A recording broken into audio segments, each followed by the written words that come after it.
Hello दोस्तों, आपका हमारे YouTube चैनल पर स्वागत है। दोस्तों, आज मैथ का जो सवाल है वो क्लास 9 से लिया गया है और क्लास 9 से अब चैप्टर वाइज चलेगा। क्लास 9 और 10th जो है चैप्टर वाइज चलेगा और क्लास 9 का जो चैप्टर है आज बहुपद से स्टार्ट किए हैं। 2.1 का आज वहाँ से स्टार्ट किए हैं और ऐसे ही क्रम वाइज चलता रहेगा और आपको डेली वीडियो अपडेट होता रहेगा और मिलता रहेगा। मेरे चैनल को सब्सक्राइब करेंगे तब डेली आपको अपडेट मिलता रहेगा। तो दोस्तों देखिए, पहला क्वेश्चन 2.2 का 2.1 का जो क्वेश्चन है, पहला आपका क्वेश्चन कह रहा है निम्नलिखित व्यंजकों में से कौन कौन एकचर बहुपद हैं। निम्नलिखित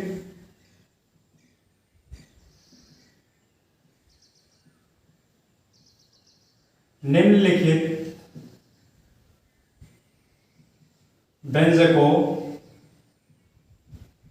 में से कौन कौन एकचर बहुपद हैं। एकचर बहुपद हैं।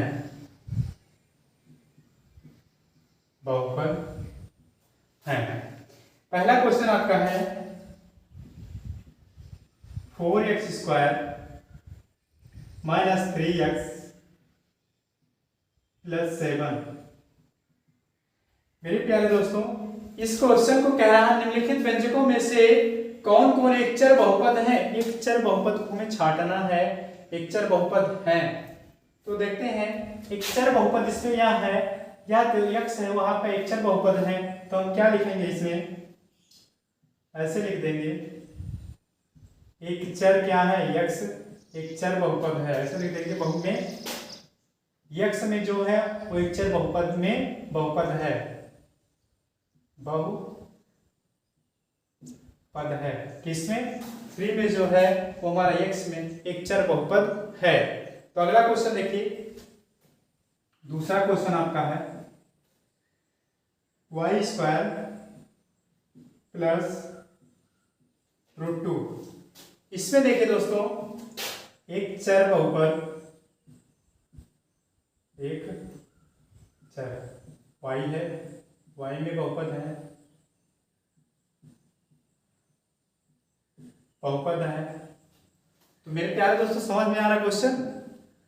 इसमें देखिए, या तो y² + √2 में क्या हमारा y एक चर है, वही हमारा बहुपद होगा, y चर जो है हमारा बहुपद है। ठीक है, चलिए अगला क्वेश्चन और तीसरा देखते हैं। तीसरा आपका है क्वेश्चन जो आपका है 3√t + t√2।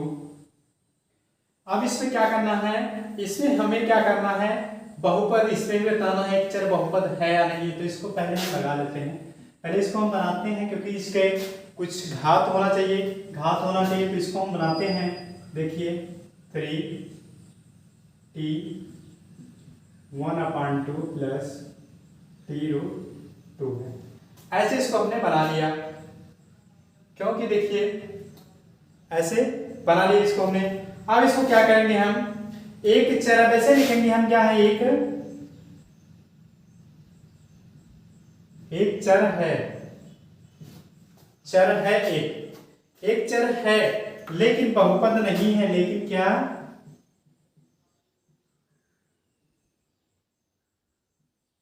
बहुपद, एक चर है लेकिन बहुपद नहीं है। क्योंकि क्या लिखेंगे, क्योंकि चर की घात,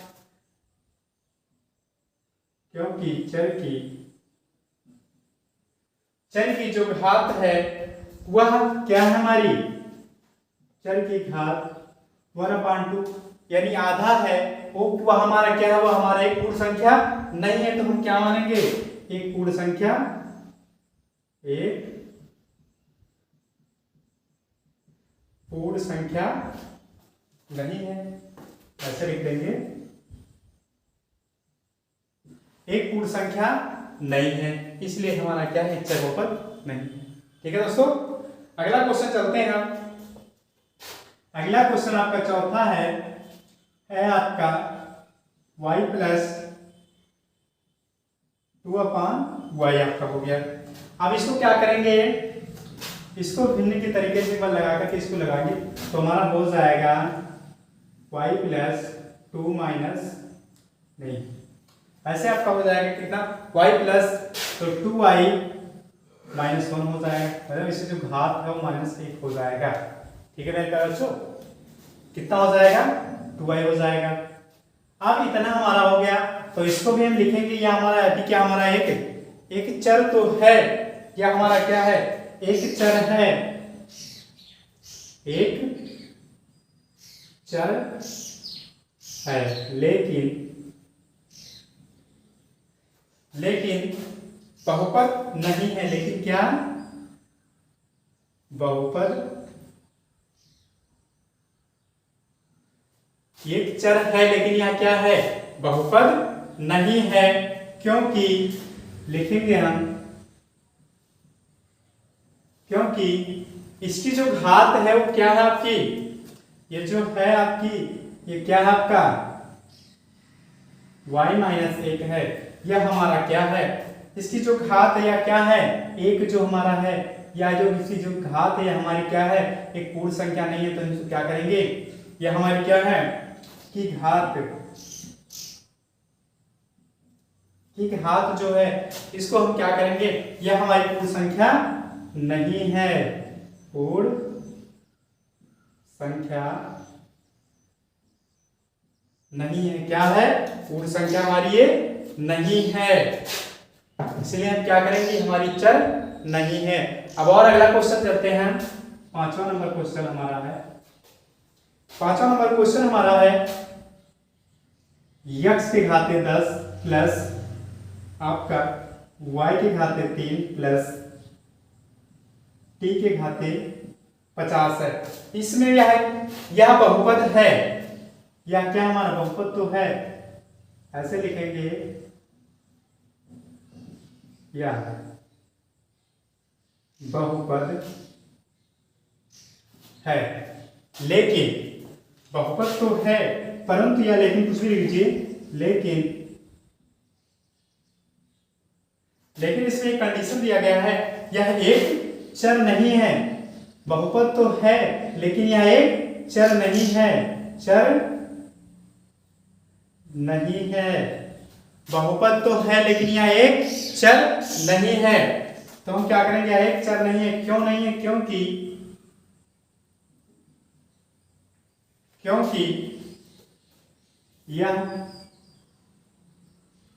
यह क्या है, यह तीन जो संख्याएं दी है, तीनों जो संख्याएं दी गई हैं, यह तीन जो हैं, यह आपका x, ऐसे लिख लीजिए, x y और t है, यह हमारी क्या है, यह हमारी क्या है, यह चर हैं, यह हमारी चर हैं, क्या है, यह हमारी चर हैं, इसलिए हमारा क्या है, यह हमारी एक चर बहुपद नहीं है। तो दोस्तों अगला क्वेश्चन देखते हैं, इसको मैं मिटा रहा हूं, देख लीजिए दोस्तों, इसको स्कार्फ लेकर के इसको लगा लीजिए। चलिए आगे बढ़ते हैं।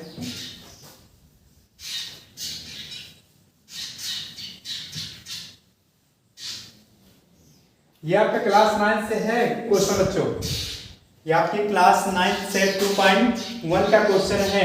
चलिए दूसरा क्वेश्चन में, पहला आपका पूरा हो गया, दूसरा क्वेश्चन आपका है निम्नलिखित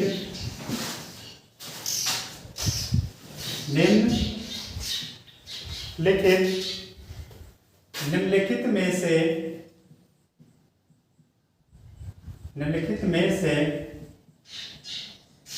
प्रत्येक में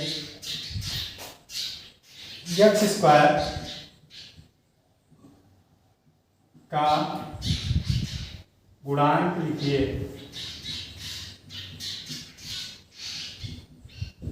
का गुणांक क्या करना, हमको लिखना है, प्रत्येक में हमको x² गुणांक लिखना। पहला सवाल हमारा है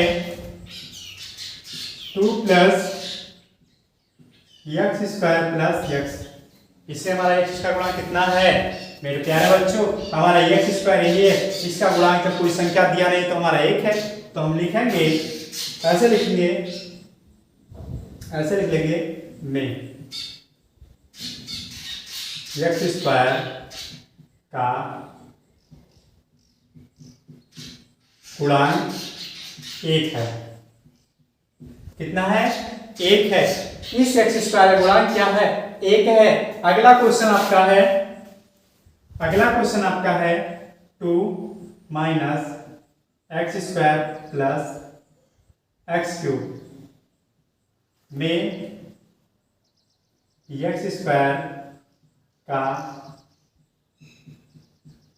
गुणांक।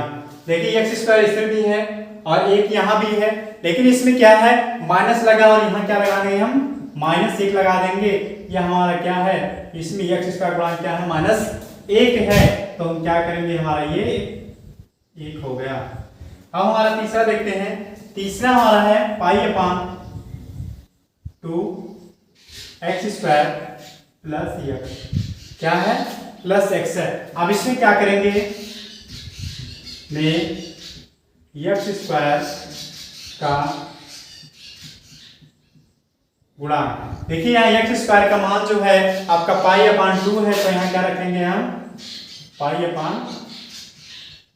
ही रखेंगे।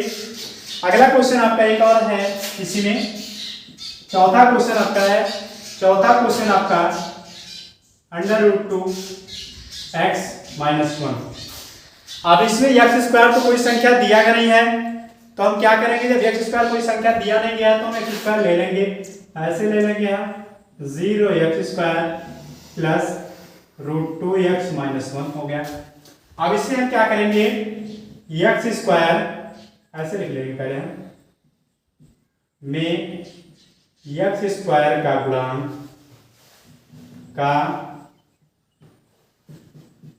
गुणांक आपका 0 है। देखिए अगर यहाँ ऑलरेडी एक्स हमारा दिया होता एक्स स्क्वायर तब 1 मान लेते, नहीं कोई दिया गया गुणांक तो हम क्या मानेंगे? हमने 0 माना है तो 0 ही रहेगा। ठीक है दोस्तों, चलिए आपका दूसरा नंबर भी सॉल्व हो गया। 2.2 का पहला मैंने बता दिया, दूसरा बता दिया। अब तीसरे क्वेश्चन पे चलते हैं। दूसरा क्वेश्चन तक समझ में आया सभी को? चलिए अब तीसरे क्वेश्चन पे चलते हैं। अब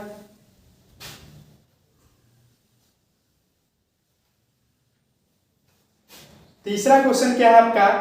35 घात के द्विपद और 100 घात की एक पदी बताना हमको। ऐसे देख लीजिए, कह रहा है 35 घात के द्विपद का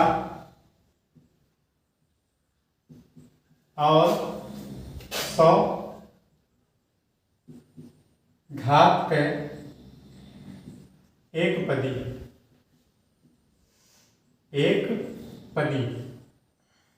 क्या हमारी एक पदी है। अब इसको हमको क्या करना है? एक पदी का क्या कह रहा है? एक उदाहरण दीजिए, एक उदाहरण हमको देना है। तो चलिए हम लगाते हैं। देखिए जैसे 35 यहां दिया गया है तो हम क्या करेंगे? ऐसे लिख लेंगे 35 का द्विपद। ऐसे में 35 का द्विपद, दो पद में इसको हमें बनाना है, तो हम क्या करेंगे? द्विपद बनाने के लिए ऐसे हम लिख देंगे x के घात 35 और प्लस लिख देंगे कोई संख्या ले लीजिए। चलिए ले लेते हैं 3। तो हमने यहाँ 3 ले लिया, यानी आपका क्या हो गया? द्विपद में हो गया। और आपका 100 जो है 100 का एक पद में बनाना है, तो इसको एक पद में बना दीजिए। अब इसको एक पद में बनाने के लिए क्या करेंगे? हम ऐसे ले लेंगे हम 3x घात 100 आपका एक पद में बन गया। तो दोस्तों समझ में आया?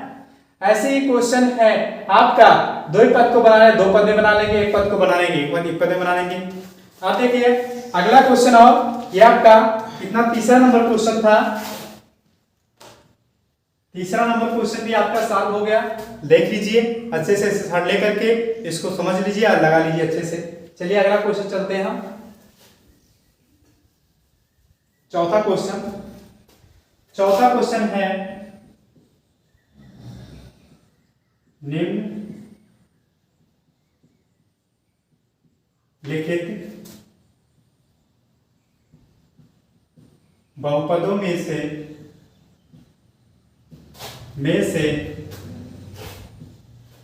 प्रत्येक बहुपद की घात बताना है। प्रत्येक बहुपद की घात लिखिए। प्रत्येक बहुपद की घात लिखना है। तो पहला सवाल हमारा है क्या, 5x³ plus 4x² plus 7x। अब इसमें कह रहा है इसकी सबसे बड़ी घात हमको बताना है क्वेश्चन की। तो यहाँ हमारी 1 है, यहाँ 2, यहाँ 3, तो सबसे बड़ी घात जो उसी को तो लिखते हैं हम। जब घात पूछ रहे तो सबसे बड़ी जो घात है वही घात हमको, प्रत्येक बहुपद की घात करना है, घात भी वही हमको घात लिखना है जो सबसे बड़ी घात हो। यानी इसमें सबसे बड़ी घात हमारी क्या 3 है, तो हम क्या लिखेंगे कि घात 3 है। अगला क्वेश्चन आपका है 4 - y²। अब इसमें भी क्या है कि घात 2 है, क्योंकि इसमें 2 दिया गया है तो हम 2 लिख देंगे। अगला क्वेश्चन और आपका है, यहां पे आपका दिया गया है 5t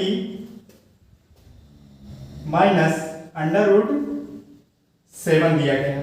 जब देख लीजिए किसी के घात कोई घात नहीं लगा होता है तो हम यहाँ क्या मानते हैं, एक घात मानते हैं। यहाँ कोई घात नहीं लगा हो तो एक मानते हैं। तो हमारे यहाँ क्या है, एक घात है, तो हम ऐसे लिख देंगे कि घात 1 है। कितनी है, 1 है। इसकी घात कितनी है, 1 है। अब एक और इसमें दिया गया क्वेश्चन कह रहा है बहुपद 3 है। क्या हमारा बहुपद क्या है, केवल ऐसे 3 दिया गया है, 3 दे दिया गया है। तो हमको क्या करना है, इससे इसका मान हमको निकालना पड़ेगा। इसको हम रखेंगे तो क्या रखेंगे, ऐसे पहले कर देंगे हम x की घात 0 रख देंगे। तो ऐसे हम लिख देंगे कि घात 0 है। क्या लिख देंगे, 3x की घात क्या है, 0 है। तो मेरे प्यारे बच्चों समझ में आ रहा है ना, अच्छे से समझना तभी समझ में आएगा, अन्यथा नहीं आएगा तो पूरे सवाल बेकार हो जाएगा। मतलब समझ में आ जाना चाहिए सभी को। तो मेरे प्यारे बच्चों ऐसे ही वीडियो डेली अपडेट होता रहेगा और वीडियो पे लगातार बने रहिए। अगर हमारा चैनल अच्छा लगे तो सब्सक्राइब करिए और शेयर करिए और अपने सभी लोगों को बताइए कि इस चैनल पे अच्छे से पढ़ाया जाता है और यहाँ से पढ़ाई करिए। तो मेरे प्यारे दोस्तों फिर मैं मिलता हूँ अगली वीडियो में।